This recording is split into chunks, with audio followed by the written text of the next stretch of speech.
ايوه يا حاج. عايز يا كلب البحر، مش وقتك والله. اخش لها ازاي دي؟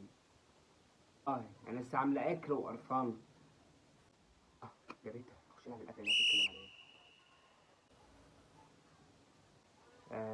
انت على فكره يا حاجه النهارده انت اكلك كان جميل والملح مظبوط وانت تسلم ايدك والله. انا مش الله يخليك يا ابني، والله الله يخليك. اوعى تكون جمال ده يا عبد، اوعى تكون جمال عشان مش انت امي، لا ده انت اكلك جميل ونضيف. ده النهارده الملح كان مظبوط مش عشان امي على فكره. خد دي في دماغك مايل. لا والله الله يخليك، الملح مظبوط النهارده يعني الحمد لله. حبيبتي. والله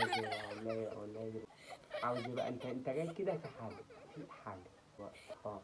والنبي يا ماما، انا عايز 50 جنيه انزل اخرج مع اصحابي. عايز كام؟ 50 جنيه تنزل زي اصحابك كده.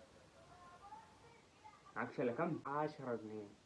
لو عايز تاخدها 10 جنيه هجيبها لك، مش عايز خلاص.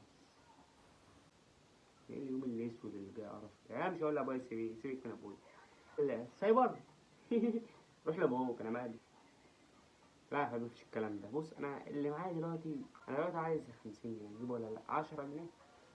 لا ده انا هخرج. انت هتقعد تتكلم كتير، مفيش. طب انا مش هديك من غير ولا جنيه، ما تاخدش ال 10 جنيه. ايه الزمن اللي ده؟ انا 50 جنيه وقرفان كمان. ده وحشك الشيبسي هجيبه لك.